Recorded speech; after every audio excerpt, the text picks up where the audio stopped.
Bonsoir Montréal Python, good evening Montreal Python and welcome to Montreal Python 88. Hypnotized statue. Bienvenue à Montréal Python 88, statue hypnotisée. Ce soir, on va avoir, avant qu'on parle de l'horaire de ce soir, deux petites choses à mentionner. Ben, joignez-vous à nous sur Slack. L'URL est ici, l'URL est dans la description du vidéo sur YouTube et on est dans le canal Meeting. Sur Slack et comme sur tous les autres endroits où vous pouvez mettre des commentaires, on vous invite à respecter notre code de conduite qui dit simplement « Soyez excellents les uns envers les autres ». S'il y a un problème, si vous voyez quelque chose qui ne vous semble pas excellent, trouvez-moi, Yannick ou Duc, qui s'appelle Duc, sur Slack et dites-nous-le, puis on va faire notre possible pour régler ça illico. Please join us on Slack. The URL is here on the screen, and it's also in the description of the video on YouTube. When you are on Slack and everywhere else where you can post comments, we invite you to follow our code of conduct, which basically says, please be excellent between one another. If you see something that doesn't feel excellent, find me, Yannick, or Duc, who is Duc on Slack, and tell us, and we will do our best to resolve that situation. Now, tonight, we're going to have three technical presentations, all focusing on machine learning or artificial intelligence. So first, I will finish giving you the opening words in just a minute or two. And then Jean-Philippe is going to tell us how to use natural language processing to analyze the platforms of these political parties who fought a really hard battle just until yesterday. And then George is going to tell us how to use a drone with some home surveillance automation. And then Pablo is going to tell us about P.A.P.E.R, a tool using Jupyter Notebook to keep track of his reading. After this, we invite you all to join us on Jitsi. We are going to have a live happy hour or a virtual happy hour where we can have our favorite drink and chat about either code or Python or whatever makes you happy. Je répète ça en français rapidement. Donc, je vais terminer bientôt les mots d'ouverture et ensuite, Jean-Philippe va nous parler comment utiliser le traitement de langage naturel pour faire l'analyse des plateformes des partis politiques. Ensuite, George va nous parler de l'utilisation d'un drone DJI Tello pour faire de la surveillance domestique, la surveillance de son domicile. Et ensuite, Pablo va nous parler de P.A.P.E.R, un outil qui utilise Jupyter Notebook pour faire le suivi de ses lectures. Par la suite, on vous invite tous à vous joindre à nous sur Jitsi pour faire un apéro virtuel où on va pouvoir avoir notre rafraîchissement favori et avoir des conversations soit de code, soit sur les élections, pas trop des élections, j'espère, ou quelques sujets qui vous rendent heureux. Autre chose à mentionner, on va avoir une soirée d'exercice pendant le mercredi prochain, le 29. C'est une soirée, on vous invite à vous joindre à nous. On a quelques exercices d'analyse de données déjà préparés avec Pandas. On fait ça sur Jupyter Notebook et on fait essentiellement du code interactif. Toutes les informations sont sur Meetup. On va avoir un sprint de traduction du 15... Oh, moi je bafouille un peu. On va avoir un sprint de traduction du 15 octobre au 15 novembre. On va travailler sur la documentation officielle de Python, traduire ça en français et donc pendant tout le mois pas tout le mois, mais pendant un mois complet. Et idéalement, on va avoir une très bonne couverture de la documentation de Python 3.10 qui sort à peu près au même moment, au moment où la version finale de Python 3.10 va être publiée. Et comme toujours, vous pouvez nous suivre sur Facebook ou sur LinkedIn. Et on a le calendrier des événements ici qui est posté. I repeat this in English. Other things to mention. So next Wednesday, we're going to have a evening of exercises to do data analysis with Pandas. That's basically a live programming session. So we invite you to join us, see how we use Pandas to do simple exercises with data analysis. That's all on Jupyter Notebook. And then we're going to have a translation sprint from October 15 to November 15. And we're looking for people to help us translate the official documentation of Python 3.10 that should be published around that time. And follow us as usual on Facebook and LinkedIn. And you have the link here for our calendar of events until the end of the year. We thank our sponsor, FJNR, who's hosting our virtual happy hour tonight. And then there's the credit for that beautiful blue snake picture that I'm using here for my slide. Now, before we get started with our first presentation, you might have noticed tonight that all our topics are covering some form of machine learning or another. And I have here Don Shu, who is hosting the 26.1 podcast on machine learning, and he's got a small announcement on that topic. Hi, Don. Hey, Yannick. How are you? Doing great. Awesome. Well, everybody, yeah. Go ahead, Don. So you are you're hosting that podcast. You talk about machine learning. You're inviting machine learning or AI researchers every week or every month. We've been on hiatus. So as part of our revamp, I'm seeking, and Brian Ray, who hosts with me, we're seeking a third participant to join us as a host and kind of an editor of the podcast. So we want to plan for a relaunch and invite this person to join us in that, in planning it and mapping out an editorial plan for the podcast. To the date, we've published 48 episodes, and we've included Travis Oliphant, Peter Wong, and Fernando Perez as guests, for example. Brian Ray, he's the managing director of ML at Mavenwave.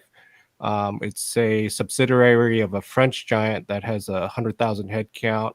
I'm particularly interested in the intersection of disciplines. For example, we had a guest, Tileli Emamir, who is coming from a coding background, and she's working with biologists for pharmaceutical breakthroughs, for example. And those kind of topics are very interesting to me. But we'd love to invite somebody who particularly doesn't look like either of us to join us as an author of 26.1. That's excellent. Yes, there's a lot of machine learning and AI being done in Montreal. So hopefully you find the right person within our audience. And I want to mention that the podcast is available on Spotify. Where else can people listen to the existing episodes? Spotify, Apple Podcasts, it's distributed everywhere. Also, you can find it at the website. It's ai-podcast.com.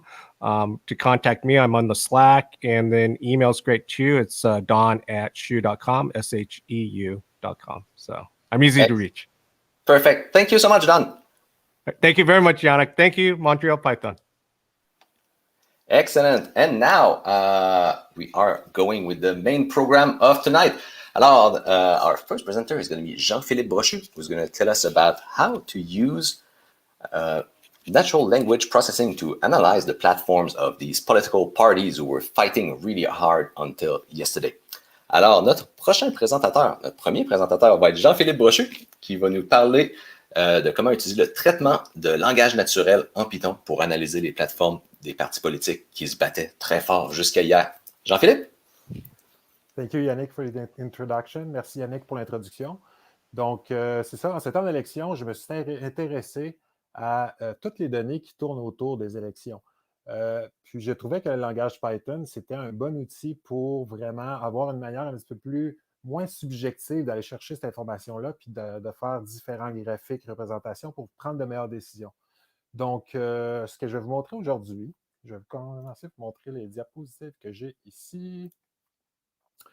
Ce que je vais vous montrer aujourd'hui, c'est une analyse des différents partis politiques qui a été faite à partir du débat des chefs qui a eu lieu en anglais le 6 septembre. Donc, la division du 6 septembre, ce qui a été fait, c'est qu'il y a eu un site Internet qui a eu l'aimabilité de retranscrire au complet le débat des chefs qui a été d'une durée de 2 heures. Donc, ce qu'on fait, c'est qu'on utilise Google Colab pour aller chercher le HTML de ce site-là. si je montre les prochaines étapes ici. Google Colab pour aller chercher l'HTML de ces sites-là. Donc, on utilise, à l'intérieur de Google Colab, on utilise Request pour vraiment aller chercher l'HTML du site. Ensuite de ça, on utilise Beautiful Soup pour aller chercher à l'intérieur de ce HTML-là la partie qui représente les communications qui ont eu lieu pendant ce débat-là. Donc c'est ça, Beautiful Soup, c'est vraiment pour focuser sur qu'est-ce qui nous intéresse exactement. Donc, ce qu'on obtient après ces étapes-là, puis je vais vous montrer un petit peu plus tard dans Google Colab à quoi ça ressemble, ça s'en vient très vite, on obtient une liste. Donc, à l'intérieur de cette liste-là, tout simplement, c'est qu'on la transfère en data frame. Et si on regarde à une des valeurs de cette liste-là, est à l'état brut, c'est pour ça que j'ai indiqué énoncé brut, c'est qu'elle est divisée en 3 parties. La personne qui parle, le moment exact où cette personne-là a pris la parole et qu'est-ce qui a été énoncé. Comme par exemple, c'est good evening, mais ça pourrait être des longues phrases là, qui peuvent aller jusqu'à 5-6 phrases, par exemple. Donc, si on revient à notre étape précédente, après avoir fait les étapes d'aller scraper les données puis d'aller prendre toutes les énoncés, puis on a mis ça dans un data frame, on obtient ceci. On va chercher nos données brutes dans cette colonne-là pour se créer une nouvelle colonne. Donc, si je regarde ici les étapes, bon, à l'intérieur de cette valeur-là, il y a 3 valeurs, en fait. Il y a le nom. Fait qu'on utilise une fonction pour aller chercher la première partie de cette valeur-là, une autre fonction pour aller chercher la deuxième partie et une autre fonction pour utiliser la dernière partie. À cette étape-là, notre data frame contient l'information brute qui a été décortiquée en 3 morceaux. Vous allez voir que tout au long de la présentation, on continue à utiliser ce data frame-là pour ramener d'autres informations supplémentaires. Donc c'est ça, c'est focusé sur cette data frame-là. Puis vous allez voir qu'avec ça, on est capable, une fois qu'on a bien rassemblé notre information dans un data frame, on est capable d'utiliser différents outils pour représenter ces données-là, pour avoir des meilleures idées de qu'est-ce qui a été dit par quel politique, par quel chef, pardon, à quel moment, qui interagit avec qui, quel genre de sentiments qui sont exprimés par les chefs au travers de leurs mots. Donc c'est ça. Je vais vous amener directement dans Google Colab, juste ici. OK, donc on va passer les étapes dans Google Colab. Je vais vous parler rapidement des librairies et modules qui sont utilisés. Pour ce qui est de la représentation sous forme d'image, donc de diagramme avec les flèches et les boules, pour voir un peu le flux de communication tout au long du débat, on utilise Graviz. Graviz, c'est un outil qui existe depuis quelques années. Il est disponible aussi en Python, ça va très bien, c'est très pratique. NRClex. Donc, NRClex, c'est un outil qui permet d'aller voir à l'intérieur des mots, à l'intérieur des phrases, pardon, pour voir quel genre de mots qui est utilisé. Puis ensuite de ça, on est capable de faire une représentation pour dire « Ah, ces mots-là, ça représente tel type de sentiment. Ces mots-là, tel type de sentiment. » À ma grande surprise, j'ai vu que c'était développé au Canada par le National Research Council, l'Institut de recherche canadien. Donc c'est ça. Vraiment, dans le Python, on peut être fier d'être canadien. Et ensuite de ça, j'utilise aussi un API de OpenAI pour faire un résumé de texte pour avoir vraiment une représentation plus concrète à haut niveau de ce qui s'est passé pendant ce débat-là. Donc, une fois qu'on a installé ça, il y a plusieurs librairies en passant qui viennent par défaut dans Google Colab, comme par exemple Panda, on n'a pas besoin de l'installer, il est déjà là. Donc, les librairies, au niveau de l'importation, bon, il y a le OS qui est très souvent là. Après ça, il y a Panda que vous connaissez peut-être qui permet de facilement manipuler des données. Ensuite de ça,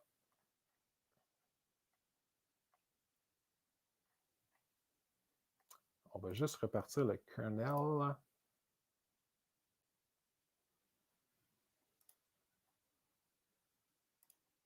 OK, parfait. Ça devrait être correct.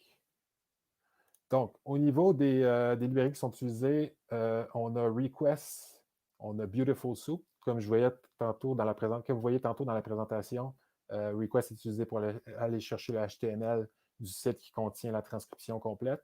Beautiful Soup est utilisé pour aller chercher exactement qu'est-ce qui nous intéresse comme communication. Et Graviz, bon, j'en ai parlé tout à l'heure pour les représentations graphiques. Il y a Ensuite de ça, NLTK. NLTK, c'est un outil qui permet d'aller au travers des textes puis de faire une représentation plus simplifiée pour un ordinateur. Fait que, des fois, à travers des textes, on a plusieurs milliers de mots. NLTK, ce qu'il fait, c'est qu'il regarde au travers de ces mots-là, puis il amène la source des mots. Vous allez voir plus en détail par la suite, mais ça me permet de simplifier les textes. NRClex, j'en ai parlé. OpenAI, vous allez voir ça. Et j'utilise aussi un des paramètres pour être capable d'afficher une image dans Google Colab. Donc, ceci est fait. On va descendre plus bas. Donc, première étape, d'aller chercher le HTML du site. On utilise cette fonction-là ici qui va chercher le HTML et vient nous ramener sous forme de variable qui s'appelle HTML data, nos données de HTML. Par la suite, on utilise le parser de Beautiful Soup pour aller vraiment chercher l'information et la transmettre sous forme de liste. Ensuite de ça, on obtient ceci. Donc, si je reviens au slide de tout à l'heure, là, on est vraiment à l'étape ici. Donc, on a notre liste qui est là.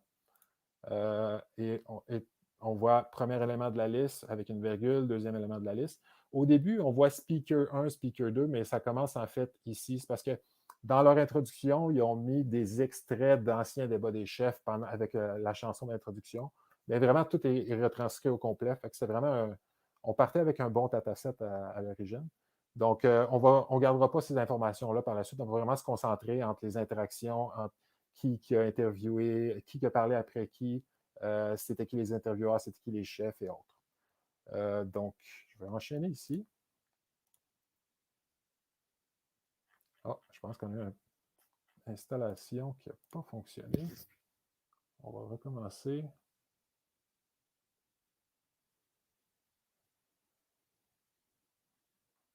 Parfait. Juste réexécuter ça.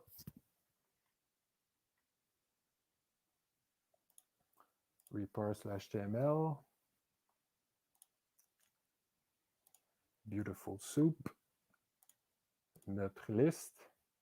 Et voilà.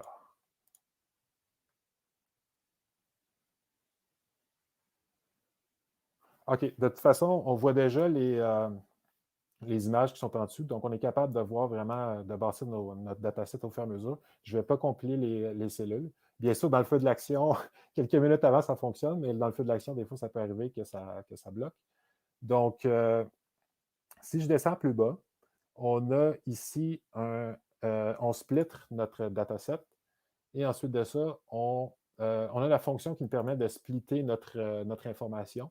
L'information est splittée en fonction de ce qu'on voit dans notre dataset. Donc, comme je disais, au début, on sépare notre chaîne en différents morceaux.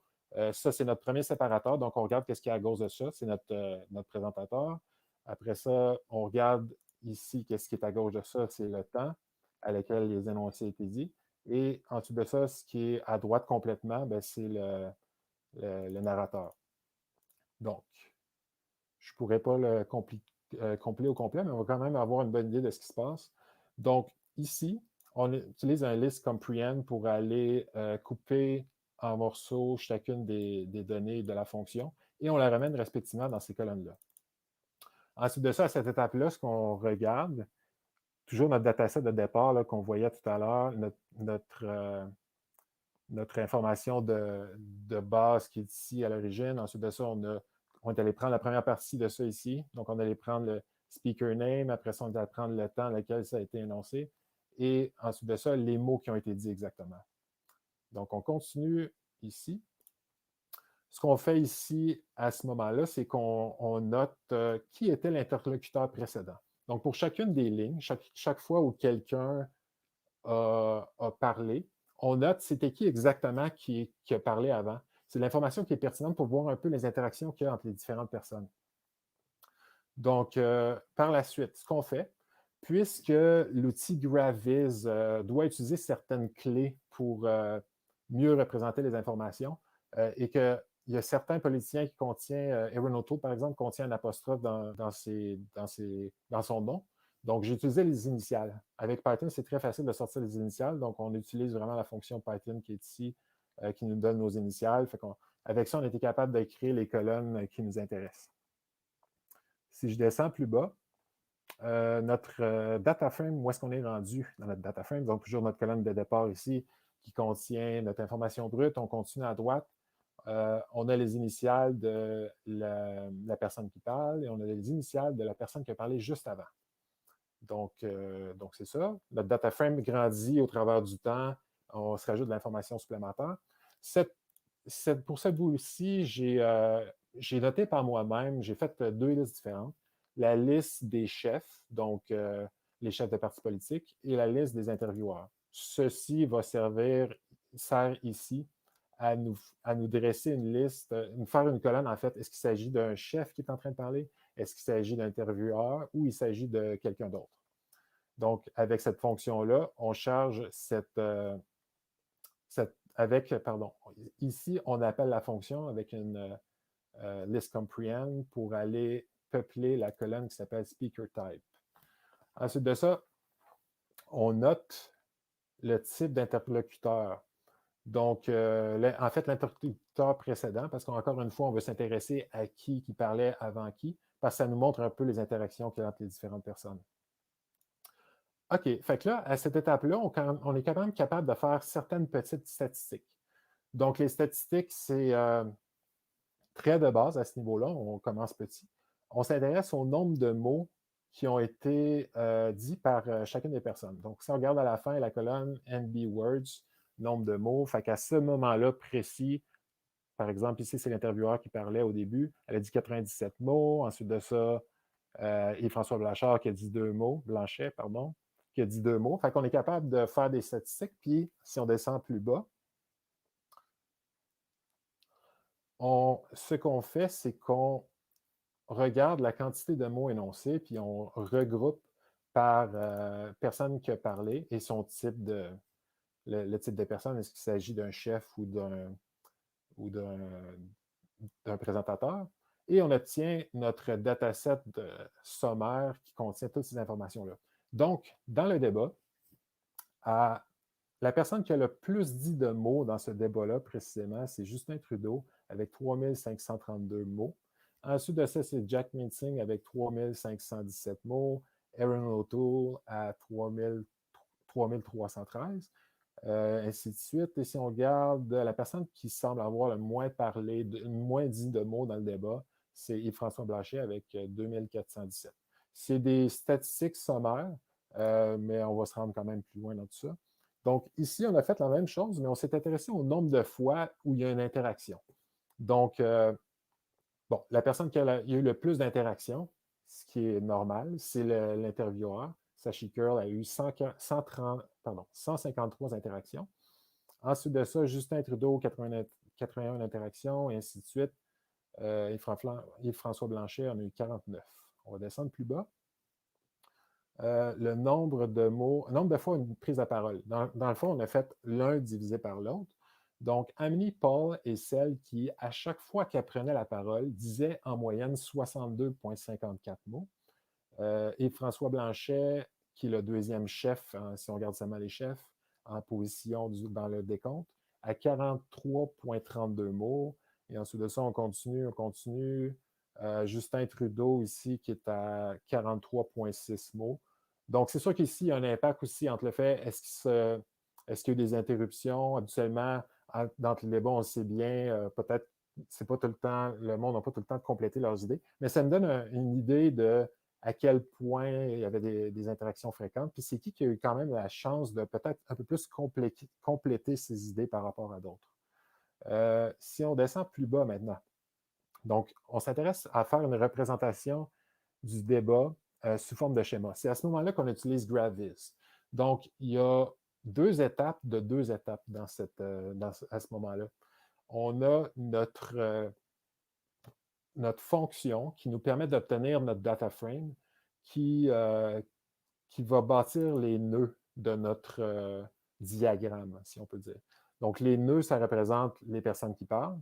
Donc, cette fonction-là nous permet d'obtenir ça. Ensuite de ça, la fonction qui permet d'obtenir les edges. Donc, les edges, on parle de flèches. Donc, les flèches de notre diagramme, cette fonction-là retourne un data frame qui contient notre information. Et ça, c'est tout simplement la fonction qui prend les datasets, les data frames qu'on a vus juste avant, les fonctions, et qui ramènent sous forme de... en fait, qui exécute l'outil Gravis pour nous permettre de voir ces informations-là. Donc, encore une fois, ça, c'est les nœuds. Et ici, c'est les flèches, les edges. Donc, une fois qu'on compile tout ça ensemble, ça nous donne un graphique de ce genre-là. Et plus la flèche est large, plus il y a eu une quantité grande d'interaction avec cette personne-là.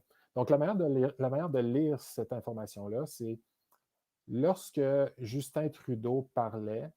En fait, Justin Trudeau a parlé combien de fois, plusieurs fois après, par exemple, Erin O'Toole, Jack Mincing et l'intervieweur Sashi Curl. Par contre, n'a pas parlé, on voit la largeur ici de la flèche, n'a pas nécessairement parlé beaucoup après à Minipol. Donc, ça donne un peu une idée de la stratégie utilisée pendant le débat. On voit que Justin a voulu focuser son énergie sur Erin O'Toole et Jack Mincing. Donc, c'est ça. C'est un peu inconsciemment dans le feu de l'action. On ne voit pas, c'est le genre de choses qu'on ne voit pas nécessairement, mais en utilisant le Python pour traiter ces données-là, c'est le genre d'informations que ça nous permet de voir. Donc, je me suis intéressé au même genre de choses pour chacun des chefs. Jack Mincing, beaucoup d'interactions avec Justin Trudeau, Sashi Curl, un petit peu à Minipol, un petit peu un auto, mais pas beaucoup et François Blanchet. Donc, la ligne n'est pas épaisse. Si on continue plus bas, Erin O'Toole. Donc, Erin O'Toole, beaucoup avec Justin Trudeau, un peu Jack Mincing, pas beaucoup avec Anami Paul, et pas beaucoup avec Yves-François Blanchet. Anami Paul. Donc, Anami Paul, elle avait une stratégie un petit peu différente. Elle semble avoir répondu beaucoup après Jack Mincing, beaucoup plus qu'avec Justin Trudeau. Donc, c'est comme si elle semblait vouloir convaincre les électeurs après que Jack Mincing avait parlé. Ça fait peut-être partie de sa stratégie politique. Des fois, dans les débats, on voit qu'il y a vraiment beaucoup d'actions, beaucoup de personnes, mais j'ai l'impression que selon leur stratégie, pendant qu'une certaine personne parle, ils sont en train de passer à leur chose pour que lorsque la personne cible se met à parler, qu'ils soient prêts à répondre. Donc, si on descend plus loin, maintenant, et François Blanchet, ce qu'on remarque, c'est vraiment qu'il a répondu à la question, il a souvent été la première personne à répondre à la question de Sashi Curl, mais par la suite, lorsqu'on a embarqué dans le débat, au niveau des interactions avec les autres personnes, il n'y a pas eu beaucoup d'interactions à ce niveau-là. Donc, on a rassemblé toutes ces informations-là ensemble à cette étape-là. Et on s'intéresse, plus les flèches sont larges, encore une fois, la largeur de la flèche, plus il y a eu des interactions. Fait que si on regarde à l'œil, le débat, il y a eu beaucoup d'interactions avec Jack Mincing, Justin Trudeau, puis Erin O'Toole. Comme on voyait avec Anami Curl, il n'y a pas eu nécessairement beaucoup d'interactions avec Justin Trudeau, donc elle n'a pas souvent parlé après Justin Trudeau, mais elle a plus souvent parlé, Anami Paul, après Jack Mincing. Donc, on continue notre projet un petit peu plus loin. Et là, on s'est intéressé à trouver une manière de simplifier notre texte. Ce qu'on fait, c'est qu'on utilise NLTK. À l'heure de NLTK, on a différents outils qui nous permettent de simplifier notre texte. Donc, on a ici un exemple. Lorsqu'on stime un texte ou une partie de texte ou une phrase, c'est qu'on ramène les mots à leur origine. Donc, on a un exemple ici, chocolatesse, chocolately va nous ramener choco. Donc, non seulement on diminue la longueur de nos phrases, mais d'abord et avant tout, on diminue le nombre de mots, la variabilité du nombre de mots qui sont utilisés dans notre texte, pour que ça soit plus facile à comprendre pour un ordinateur. OK, donc ici, on continue aussi à simplifier notre texte. Je vais vous montrer un petit peu plus bas. Ici, on enlève les stop words. Donc, les stop words, NLTK contient une liste de stop words en anglais. Donc, ce qu'on fait, c'est qu'on enlève ces mots-là, encore une fois, pour que ça soit plus facile à comprendre pour un ordinateur. Ici, on a la fonction qui enlève nos stop words. Je vais vous montrer un exemple de ce que ça nous donne, qui est un petit peu plus clair. Donc, après avoir passé toutes ces étapes-là, j'ai pris une phrase comme exemple pour vous montrer un peu qu'est-ce que le NLTK peut faire sur un texte pour le rendre plus facile à comprendre pour un ordinateur. Donc, I really appreciate the question and I want to say good evening to everyone tuning in.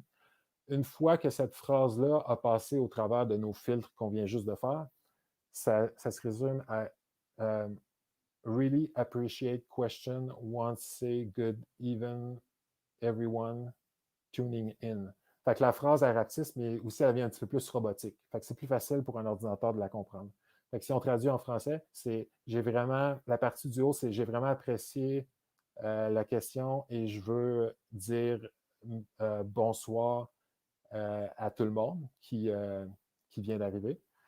Et si on fait la partie traduite du bas en français, c'est vraiment apprécie question, veut dire good, bonne soirée, tout le monde qui arrive. Donc, c'est un petit peu plus robotique, mais c'est plus facile pour un ordinateur après d'aller chercher ces données-là. Donc, au niveau des émotions, parce que là, il y a un silex qui était capable d'aller voir dans chacun des mots, les mots robotiques, si on peut dire, c'est quoi les émotions qui ont été témoignées pendant tout ce débat des chefs-là. Donc, si on regarde plus bas, en fait, ici, on a déjà certaines informations qu'on regroupe. Si on regarde plus bas ici, on est capable de voir qui a exprimé, par exemple, plus de anger dans ses propos, peut-être des mots un petit peu plus stressants. Au niveau de trust, de la confiance, bien sûr, c'est les politiciens. Fait ils ont toutes des bonnes cotes en trust. Les mots qu'ils ont exprimés pendant leur communication du débat, ils ont tous aspiré une certaine confiance. Si on regarde au niveau des politiciens, la personne qui a la meilleure cote au niveau de la confiance, c'est Yves-François Blanchet, suivi de Annemie Paul. Donc, il y a plusieurs paramètres qui sont analysés au niveau des mots avec la librairie en question, NRC-Lex.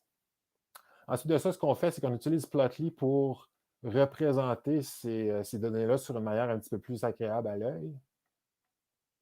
Donc, on obtient ceci. Fait que c'est un peu, j'ai pas pris tous les paramètres, là, tous les types d'émotions qui peuvent être transmis au travers des mots. J'en ai pris quelques-unes, mais ça nous montre un peu où est-ce que se positionne chacun des politiciens par rapport à son vocabulaire.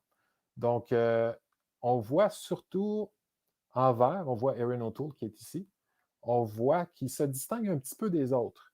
Donc, au niveau de l'anger, donc l'excitement, il se tient plus bas dans son type de vocabulaire.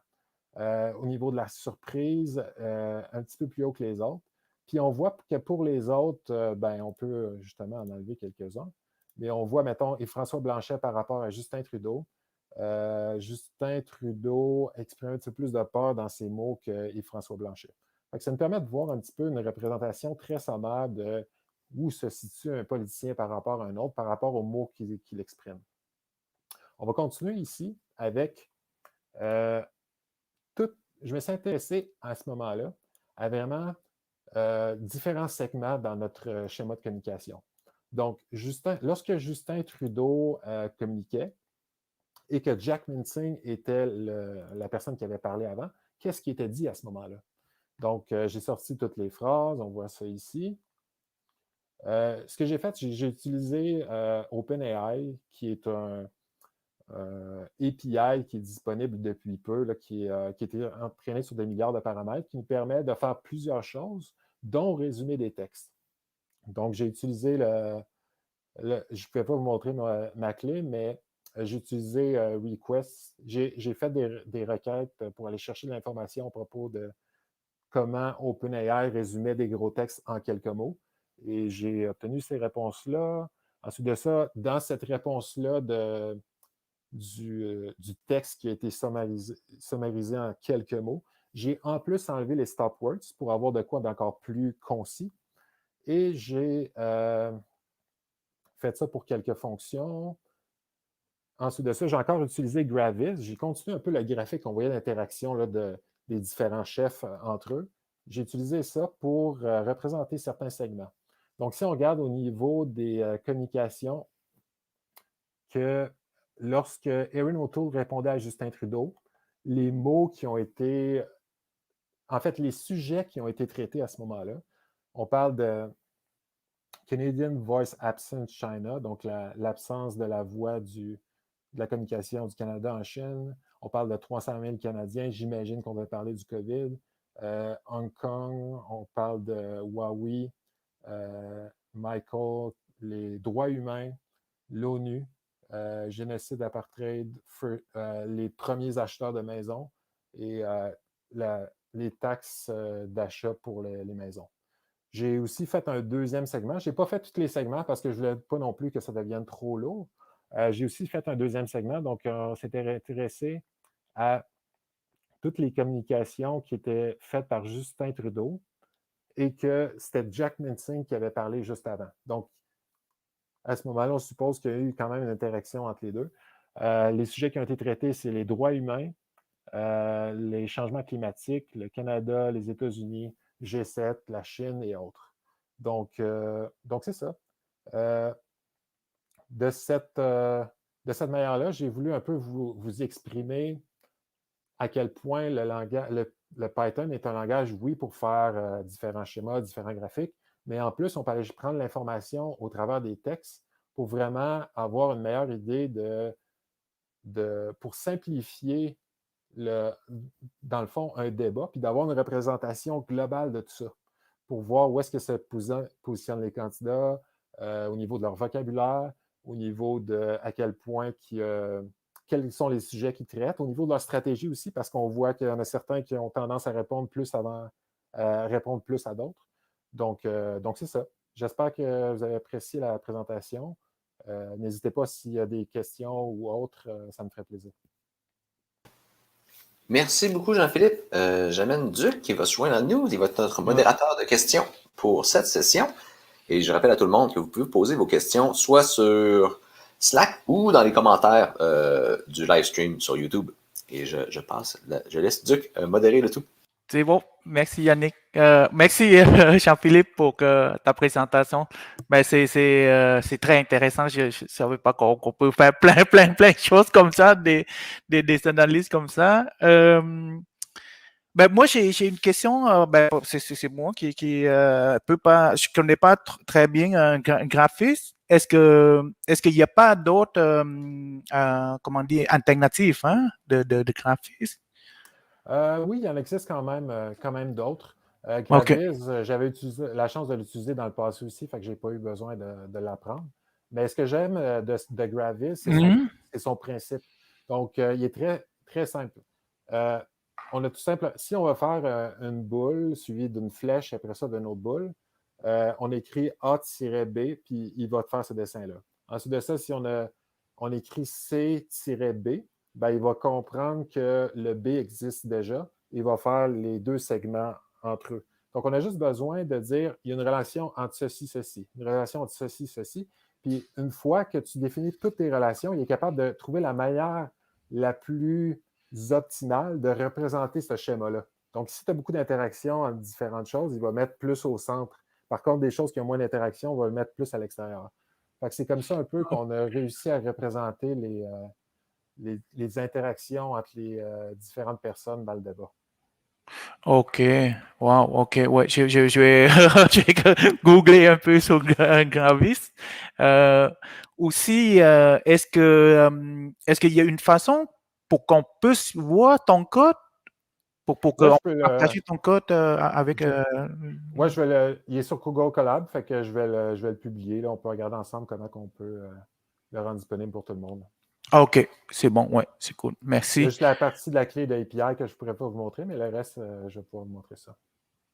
OK, c'est bon, ouais. Ben aussi, Google Colab, je n'ai jamais utilisé. Je ne sais pas s'il y a une façon facile de partager ça, mais bref, on en discute et peut-être on peut envoyer le lien par courriel aux membres plus tard. Ouais. OK, merci pour ça. Merci. Je vais juste voir pour être sûr qu'on n'a pas d'autres questions. Ouais, je pense que tout est bon. Fait que je pense qu'on est bon pour passer à une autre présentation. Ouais. Excellent. Ben, merci encore, Jean-Philippe. Merci Jean-Philippe. Excellent. And our next presenter, notre prochain présentateur, va être George. Là, je m'excuse, je dois regarder mes notes. George. Puis mes notes qui sont pas alignées. Là, ça. Hop. OK, je vais vous régler ça. OK. Notre prochain présentateur va être George Adamopoulos, qui va nous parler d'automatiser la surveillance domestique avec un drone DJI Tello. Our next presenter, George Adamopoulos, is going to tell us about how to automate home surveillance with a DJI Tello drone. And interestingly enough, George is the author of Artificial General Intelligence, an Introduction, and also the founder of Neptune Financial. And here he is, George. I don't think I have your screen, George, so if you want to pre-share that, sure. I'll be able to introduce that in the stream. All right. Can you see my screen now? I see it. Excellent. Thank you.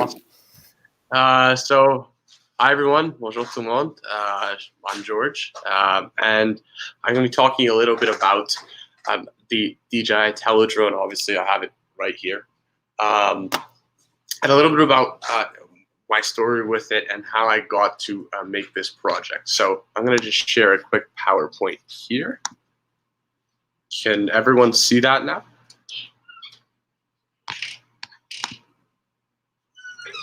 Yeah, okay, cool. Awesome.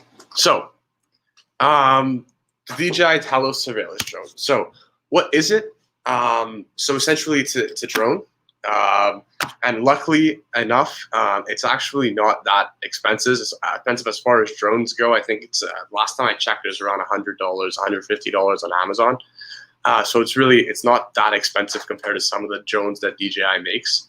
And essentially, my story with it, at least, is that I got this drone for Christmas a couple of years ago. My parents bought it for me for fun. And it kind of just sat in the closet for a few years, and I didn't really play with it. Except to kind of mess around with my phone a little bit and do that kind of thing.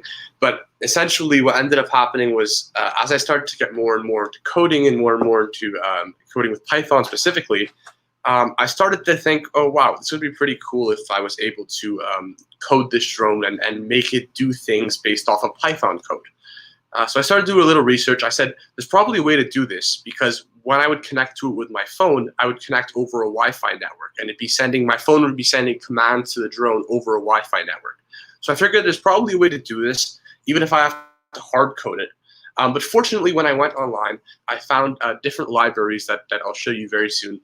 And these libraries are essentially creating a weird kind of interface where you can essentially communicate with the drone, and there's already pre-programmed commands in the like functions in the libraries, which allow you to do things like tell the drone, I want you to go forward for 50 meters and then stop, or I want you to go up for 5 seconds and then stop, and do kinds of things like that, which allow you to make the drone do all sorts of kind of cool parkour, so you can make it go up to the side, left. You could pretty much make it do what you want. But what's even cooler than that, and I'll show you this as well, but what's even cooler than that is I eventually realized that this drone has a little camera on it, and what you can do with the Python is you can actually get the live video feed to come into your computer and come onto the computer. And what it does is it allows you to do things based off of that video feed. So like any kind of computer vision that you would do on any video source, you can actually do that live on the DJI Tello drone using libraries like OpenCV and face recognition. So that opens up a whole host of possibilities, because now you can, like, your drone can see, so you can recognize objects, you can recognize people, you can do things like that. You can essentially, it creates a whole different thing where now your drone can do things based off of what it sees. So that's essentially what inspired me to work on this project. And yeah, pretty much it. And the project essentially is just a drone. The version I'm showing you today is just, so what it is you have a keyboard on your computer, you connect to it on your computer, and the keyboard allows you, kind of like a video game, to fly around the drone. So you use AWSD to move the drone in the 2D plane, so front, back, left, right. And you use the arrow keys, the up arrow key, to move the drone up, the down arrow key to move the drone down, and the left arrow key to rotate like this, and the right arrow key to rotate like that. So that's what the keyboard allows you to do. And then the OpenCV version, like the camera here, allows you to recognize people as you are physically flying around the house. So let's look at this. Okay, why did I do it? It's awesome. That's kind of cool. I just enjoy doing it. And honestly, I keep thinking of better ways on how to improve this. Like I've been working recently on how to make this kind of autonomous and make it map the house, and then have it fly around every so often just to look around. Just a kind of way to like push the machine learning on this even further. I'm pretty sure Amazon was making a product like this at some point, which is kind of cool. But yeah, so that's why I did it. Okay. So I'm going to show the code more in depthly, but this is the gist of the libraries that I'm using. So DJI Tello Pi, someone made that on it's a GitHub repository, and it really helps in order to connect with a Tello drone. CV2, which obviously OpenCV. NumPy helps to make arrays of like the each frame as it comes in to the drone, so that you can recognize different values, do different kinds of things like that. Face recognition essentially is just a really easy way to recognize faces and to do face encodings, which we'll talk more about later. Keyboard, essentially just a key logger. It just says when do you click this value, when do you click like S or W or A or up arrow or down arrow, so you can make the drone move around, kind of as if you were playing a video game.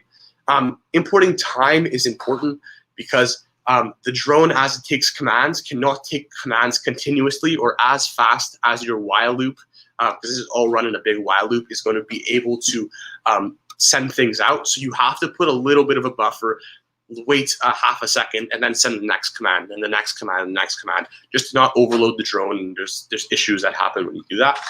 And then lastly, threading, which I'll talk about more, but essentially when you're running a few processes at the same time, and I'm sure there's better ways to do this, but threading worked well for me, and that was what I was learning at the time, so I just implemented it directly. But threading, essentially to run these processes at the same time and have everything kind of work together. I know multi-processing would probably work better, but threading was just what I used. So, okay. So the three parts of this code are part one, controlling the drone with a keyboard, part two, recognizing things using the drone software, so the drone's camera, sorry, and part three is threading / using the while loop. So let's check the code now. So if you look here, this is the same thing as before. Sorry, this laptop, I'm not going to actually be able to run the code live on this laptop. I'm going to try and run it on another laptop. The reason for that is, like I said before, the way to control the drone is you have to have a Wi-Fi connection. And unfortunately, I can't have a Wi-Fi connection to my router, so I can like do this stream and to the drone at the same time. So I'm gonna have to run it on a different computer, but I have a live video, a video of it working. So you guys should be able to see how it works. So anyway, importing the same libraries as before. Then we're creating an object here, essentially connecting, opening the stream. And I don't think I put this in the PowerPoint, but I also import this library. Essentially, what this library is, win32com.client, it's some weird name. Essentially, what it is for Windows computers. It allows the computer to say something. So, for example, like you'll see later, I had a thing where if it recognizes like my mom or like one of my friends or something like that, then it'll say something specific based off of who that person is. So, okay, that's the first thing. Next, okay, width and height. So, width and height, the bandwidth between the computer and the Tello drone is restricting, because the Tello can't really transmit that high quality video or that high quality like interactions back and forth. I'm not sure what the bandwidth is, but it's not that high. So you've got to restrict the size of your window and the amount of pixels that you can actually throw back and forth. So that's going to come later. Next, what you're able to do here is, this is when we're using the face recognition library. And essentially you're taking images and you are reading them and creating a face encoding with them. And essentially, it's a big array that you're going to be able to recognize later on. So as you can see here, I have one for me. My name's George, my mom, my dad, and a couple of my friends here. So then once you actually create face encodings, you assign them to a name. So mine is assigned to me, my mom's is assigned to my mom, my dad's assigned to my dad, so on and so forth. And let me see if I can, I hope I don't mess this up if I do this, but if I can go back for 1 second, just so I can show you what the pictures we're actually using are. Yes, okay, so for example, this would be an example of a picture that we'd use. So that's the picture that the drone is going to use and base itself off of to recognize me. And then every time it recognizes me, it's going to be based on the fact that my face looks similar to the face encoding that it has every time it imports my image and creates it. So that's pretty much it. Okay, so that's the basic stuff that has to happen before you run any code. Next is you're creating the CV2 rectangle, which essentially is you're creating a rectangle where you're going to define the frame, the left, the top. Sorry, the frame is the frame, but the left, the top, the right, the bottom, and the name. And essentially, you're going to draw a little box on top of whatever it's like flying around. You can draw a box around a person and have that person's name there. So if it's flying around and it sees me, then I can see on the screen that it says, there's a box around my face and it says George. So that's a little part there. Then face recognition. So essentially, this is where the Tello drone is going to keep sending frames, and I'm going to interpret them as CV2. So it's going to come as a frame. It's going to look through the face encodings to see if any of the faces is anywhere, and it's going to define the top, right, bottom, left of the face. And then based off of that, it's going to say, okay, we know this is George, or we know this is like, if it doesn't know, it's going to say it's unknown, or if it's my mom, it's going to say Vula, something like that. So then after that happens, and after it recognizes the face, it's going to say, hello, name, which is the name of the person. And then it's going to say if name equals whatever, you can make it do specific actions. Like it had a point where if it saw one of my friends, then it would like run after my friend and try and go towards him kind of thing. Now I just have him doing better things like just saying, would you like to fly the drone? Can you please make cookie dough? Hi, you're a clown, chess game, whatever. Stuff like that. That's more safe. And then when you're resizing the frame, putting the text on the frame, and then you're showing the image on the actual screen itself. So that's the first part. The next part is actually getting the keyboard input. So these are all the values for like when you're actually plugging in. I can show this now. When you have RC control values, you're going to tell the drone at every point whether or not you want a value to be 0, 1, whatever, where you want it to go. And what that means essentially is, are we moving to the left? Are we moving to the right? Are we moving forward? Are we moving backwards? Are we moving up? Are we turning? And that's what those values mean. So you obviously want to set those values to all be 0 at the beginning. You can set a speed, so you can set 100 or 50, and that will change the speed that your drone is going to interact. If it's going to go fast, if it's going to go slow, that kind of thing. And then as you click a button, it's going to essentially say, so if I click A, for example, that's going to mean LR is left, right, and LR is going to turn -100, so it's going to go that way. And then LR is, if I click the D button, it's going to mean LR is going to go to 100, which means all the way in the opposite direction, and the drone's going to go towards the right. So that works for the left, right, front, back, up, down, turn clockwise, counterclockwise, landing, takeoff, flip forward, whatever. And then you return this value at the end. And then the last thing you got to do is the threading. So I recognize this isn't the best use of threading, but it works somehow. But you essentially have to thread the code so it actually runs properly. And then you plug the values and send RC control in a while loop to essentially tell the drone, what are you doing? And then this is the little sleep value where you tell the drone to not receive it, or like the code to stop sending something for a little while. Sorry, wrong thing here. Okay, so that's the 3 parts of the code. And the consequences of not threading in the code is that the communication between computer and drone is too slow. And the computer is going to be looking for for example, face recognition when it should be telling, like receiving the keyboard clicks and actually doing that, loss of control over the drone. I've had an instance where the drone recognized someone and is flying towards them, but I can't stop the drone because the drone is busy, like trying to, the computer is too busy trying to figure out who that person is, and then it just smashes into them. So that's why threading is a good thing. Okay. So this is the video demo. I'm just gonna play it on YouTube because it's easier to do so. But this is a quick video demo. I apologize because the mic is not the best. There's a little issue with the mic, but it should still work if I'm not mistaken.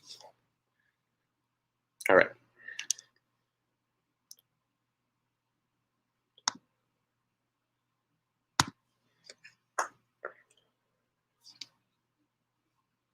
Sorry, it's taking a little while. My my Wi-Fi is not the best.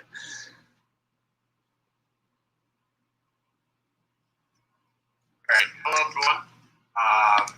So we're gonna just do a little quick demo of my drone running in action. So you see the code. Now let's see what it can actually do. So first things. Sorry, I changed the quality. We'll connect to the drone. Now my computer has connected to the drone, and soon you'll start seeing the output consistently. That essentially like you can see no expected response. What the computer is actually telling the drone to do. So now this little file here should be able to see. So now we can actually see what the drone cameras. So if I take my drone and I move it, you can see that we can look around here. We can look around a little bit around my kitchen. And just to show you a little bit of the face recognition feature, if I go like this. Hello, George. Would you like to fly the drone? So it says, hello, George. Would you like to fly the drone? That's the input that I had my computer say. And you can see that as I move around, it recognizes.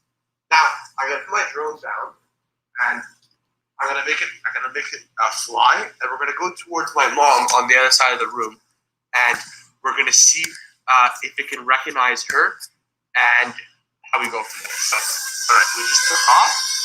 Gonna go towards my mom. Whoa. And we'll see if it recognizes her. Hello, Gula. Can you please make the cookie dough? So essentially, the Hello, drone Gula. just said, hello, Gula. Can you please make the cookie dough? Make the cookie dough. So the reason for that is because when I made this drone, I want my mom to make cookie dough. But you can see that as I fly around the room, it recognizes the person. Hello, Gula. Can you please make the cookie dough? And then just find it quickly.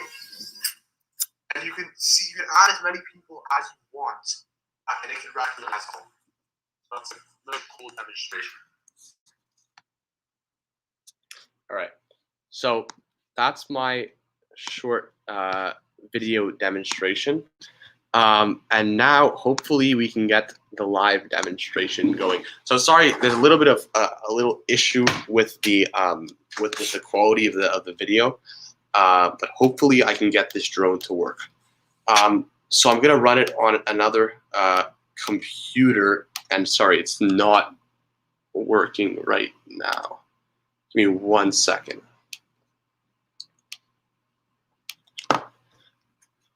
So essentially what I'm trying to do is I'm just going to try and get the drone to connect to my laptop, and then once it connects to my laptop, I can fly it around and just kind of show it live as it's working. But I've been having issues with my computer where it doesn't connect to a Wi-Fi. There's an issue with the Wi-Fi card, and that's what's happening right now. So here, I'm just gonna try to restart it quickly, and I'll continue on with the rest while I do that. So essentially, the rest of that, so that's essentially the project. It's just creating that. The next goals, as I said before, are to have the drone fly itself around and do something more like that. Maybe do different kind of ideas, maybe try and do an obstacle course, or try and do different things aside from people's faces. But I like this project. It helped me learn a little bit more about how to use this kind of stuff. And it actually really taught me why Python is a language that a lot of people like, because it was really easy to do face recognition with Python. You saw it took 3 lines of code to recognize a matrix. And there's not a lot of other languages that can do that, and that's why Python is pretty special in my opinion. So it really helped me to do that. And the last thing, sorry, the last thing is that as he said before when he was introducing me, I have published a book, and actually a couple of weeks ago. That's what I spent the last couple of years working on, called Artificial General Intelligence. It is available on Amazon. If you're interested, type my name in, type in Artificial General Intelligence, and you'll see that. This is one of the areas that obviously artificial intelligence is something I'm pretty passionate about. And if you're interested, take a look. And I think I have the drone working now, so we should probably get a cool demo like that. Okay, so essentially what I'm going to do now, so I have my drone is on. My drone's Wi-Fi network is now available. So I'm able to connect on so I have another computer here too. And this is my computer where I have the code that's going to be able to run on it. And I hope it works because it's been giving me a lot of issues lately. Okay, sorry, false hope. It's not working. Sorry about that. But thanks guys for listening. And I appreciate it. Merci. Thank you, George. That was very interesting. And I'm going to bring back Duke, who's going to be our moderator for the questions. Okay. Thank you, Yannick. Hey, thank you, George. It looks like you have a lot of fun to do that project. Okay. And I thought you showed the Python library, and if I understand correctly, it is on GitHub, right? It is on GitHub. Okay. Yes. So everybody. The only thing is the Sorry. Yeah. Are you still there? I think we lost. Yeah, I'm here. Sorry. Okay. I think I can hear you now. So. Okay. Cool. Yeah. Yeah. I mean, it's also it's Amazon who did the code and put it on GitHub so everybody can use and share and everything. No, not the Tello drone. That's made by someone else. I'm not actually sure who that's made by, but Amazon has made something pretty similar. It's not a Tello drone, but it's a drone that kind of charges and flies around your house. But it's kind of similar to what I'm doing here. But no, that's made by someone else. I can share that as well if you'd like. Okay. Yeah. Yeah. It's okay. Yeah. Mm-hmm. Yeah. Let me see if we have a lot of. If you have another question from meeting, or I don't see any question. I think. And are you gonna stay with us for the Senkaset? Maybe you can fly your drone live to show us at the Senkaset. Sure. Okay. Cool. Yeah. I think we were gonna move on to the next presenter, and we will chat with George after at the Senkaset to see the live show. Okay, thank you, George. Thank you, George. Thank you, Yannick.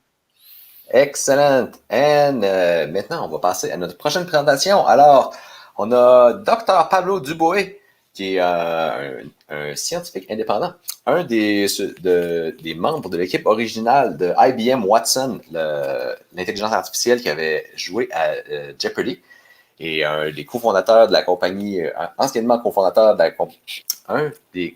je ne sais pas comment dire ça au passé, cofondateur de la compagnie Erudite Science à Montréal et auteur de The Art of Feature Engineering. On a beaucoup d'auteurs sur l'intelligence artificielle ce soir, qui va nous parler de P.A.P.E.R, un outil qu'utilise Jupyter Notebook pour suivre vos lectures. So our next presenter, Dr. Pablo Duboue, an independent scientist, one of the original member of the Watson team, IBM Watson, the artificial intelligence that played at the TV show Jeopardy, and also co-founder of Erudite Science and author of The Art of Feature Engineering. And he's going to tell us about P.A.P.E.R, the tool to keep track of our readings in Jupyter Notebook. Hello, everybody. This is very, very nice to be back in Montreal Python. I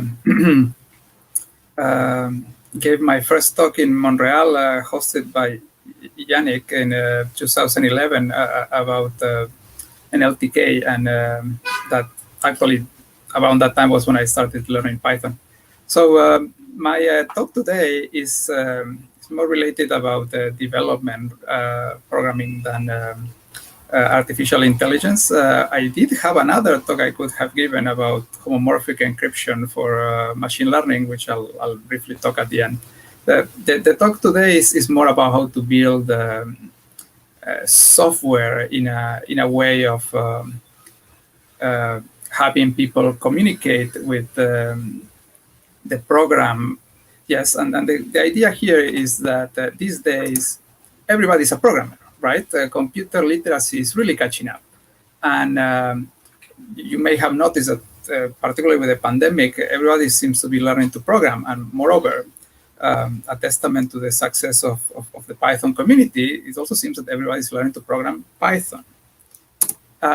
So when we look at traditional software development, you have a backend that encapsulates states in the form of one or more objects, and a front end that exposes specific functionality of backend objects. This has many issues. First, new functionality in the backend hits a bottleneck when it gets to be exposed to the users, right? Because you have new functionality in the backend, and the front end has to be built for it.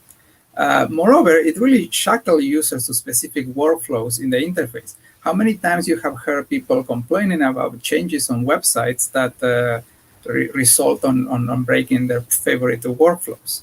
And another aspect is we are restricting our users by the imagination and skills of the programmers of the software. And in a way, given this, is one of the issues why many times open source fails to really to achieve its full potential. Yes, if we can get all the users to also use their skills and imagination to improve the software, then open source will have something that will make it incomparable with proprietary software.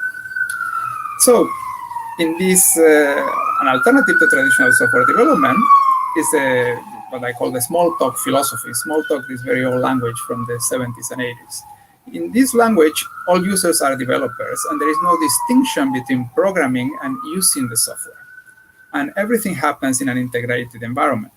Of course, this philosophy should come very natural to Python developers, right? Because Python is a language deeply rooted on the interpreter. We have doc strings, the help command, the dir command, and other sort of commands that make learning new libraries through interpreter exploration a very common pattern for developers. And this can be further extended using the Jupyter Notebooks frameworks that allows for custom UI elements.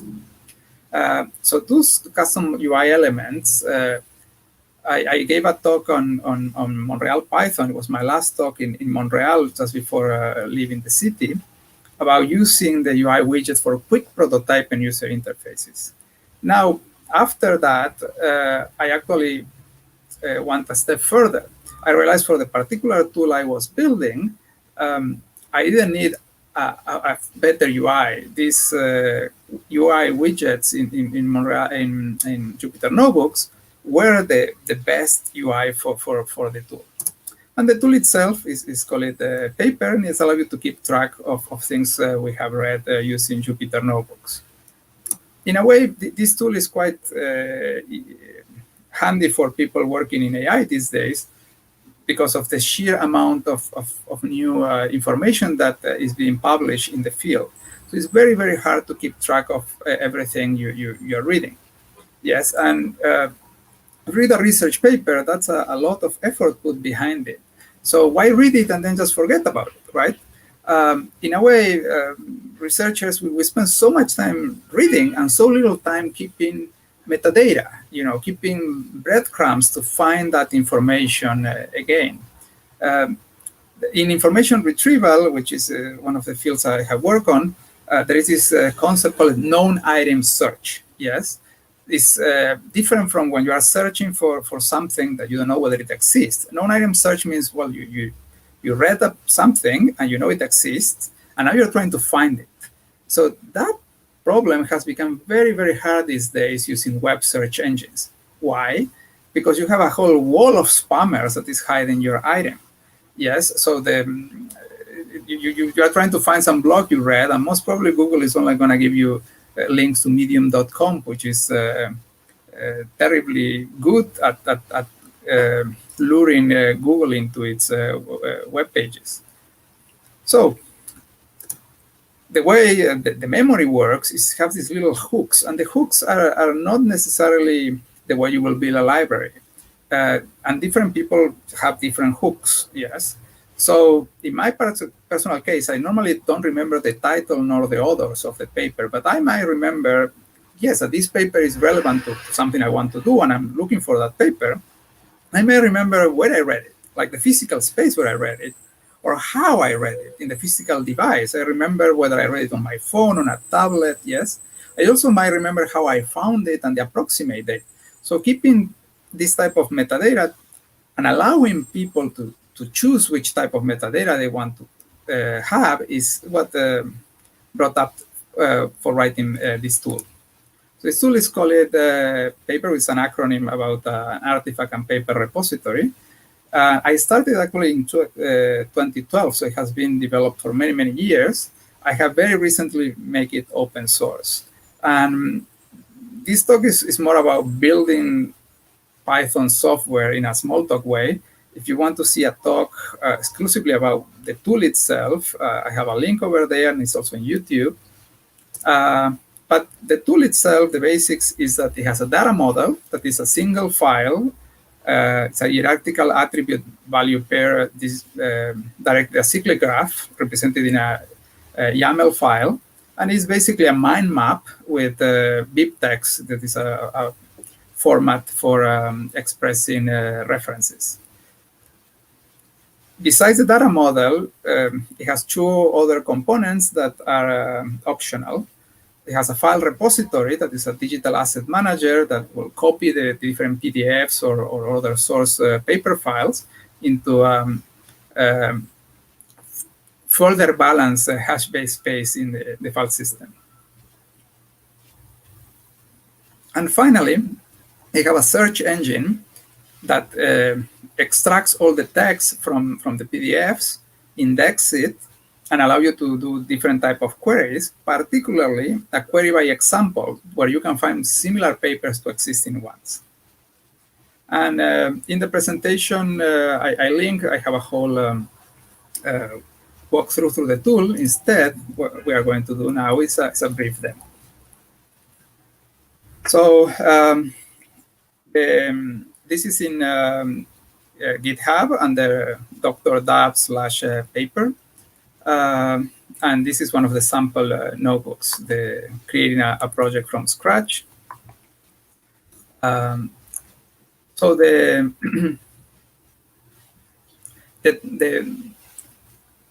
this variable P is the paper repository, and as you interact with it, the state of the object changes, and you can see this version hash to give you an idea about the state of the object.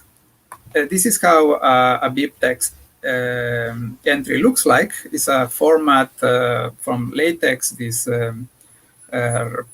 software paper writing system from the 70s, created by Don Knuth. So here is an entry that has a name, an author, a title, how it was published, and a year.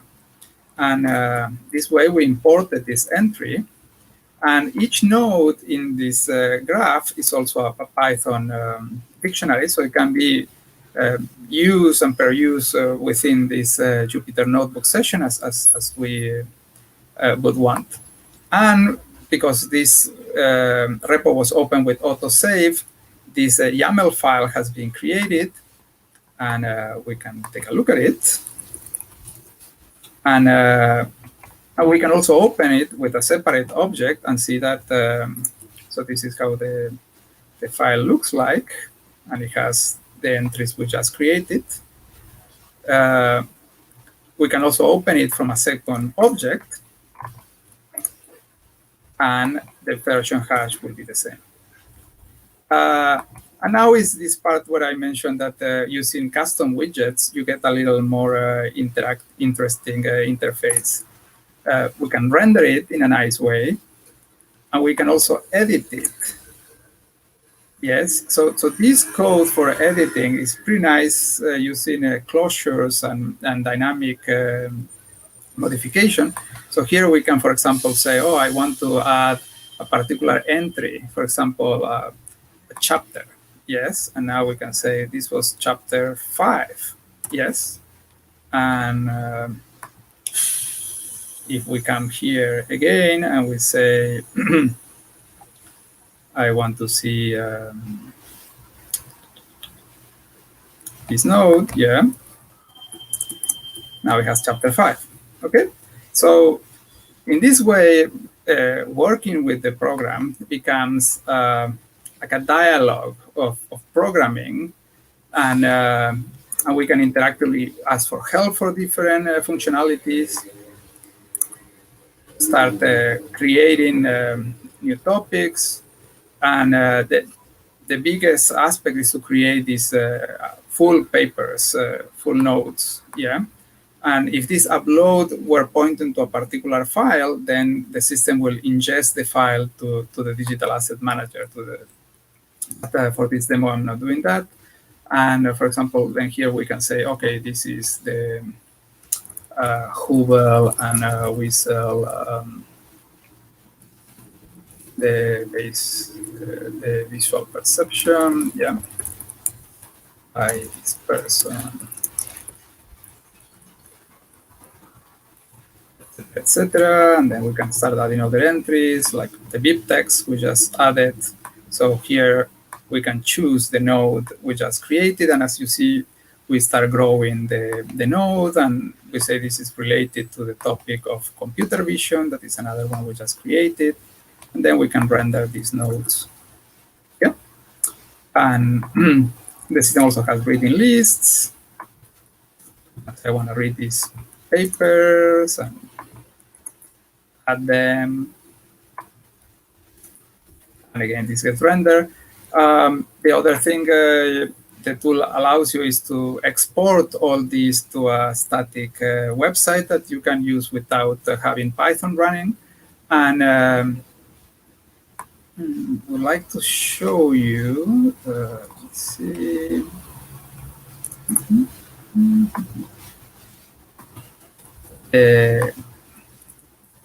More AI-ish bit in here is the full text search aspect. So in here, the system reads a bunch of papers I have published. Actually, this one I think I gave a talk on Montréal Python about, and then it will read these papers. It extracts the text, and it stores them in a search repository.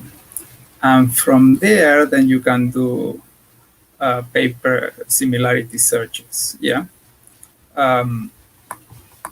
You can look at the extracted text, and you can do similarity queries.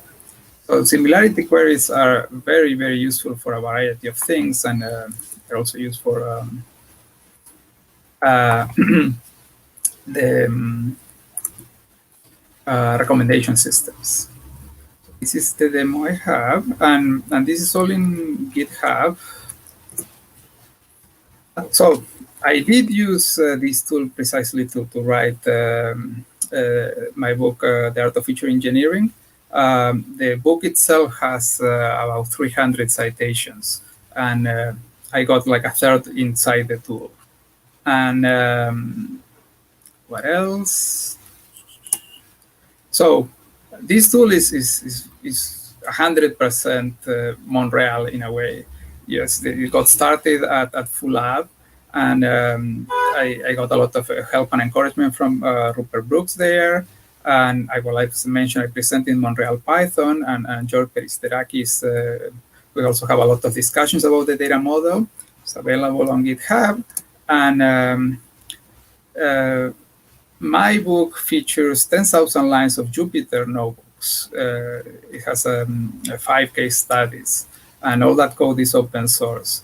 And this year, I published a book chapter on data science for tourism, and I used some Airbnb open data using PySpark. The notebooks use just bare NumPys, don't even use pandas.